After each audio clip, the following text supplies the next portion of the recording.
নমস্কাৰ, মই হেৱালিদা। প্ৰিয় দৰ্শক, আপোনালোকক পুনৰ স্বাগতম জনাইছোঁ মোৰ এটি নতুন ভিডিঅ'লৈ। আজিৰ ভিডিঅ'টোত দেখিবলৈ পাব পলাশবাৰী ৰাস মহোৎসৱৰ কিছু দৃশ্যাংশ।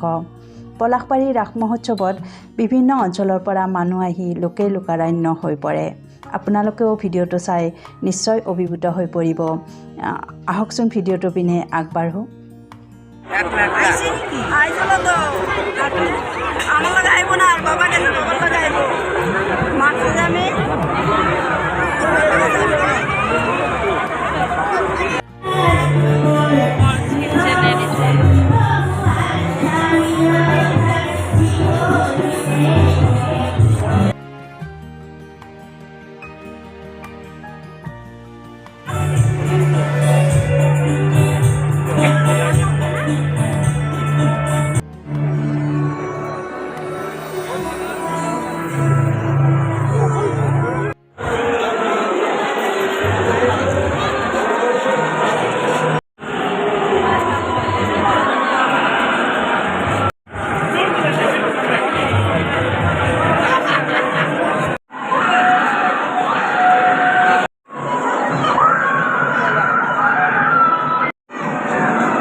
ধন্যবাদ আপোনালোকৰ বহুমূলীয়া সময় আমাক দিয়াৰ বাবে। আমি আকৌ আহিম নতুন এটি ভিডিঅ'ৰ সৈতে। তেতিয়ালৈ আপোনালোকৰ পৰা বিদায় মাগিছোঁ।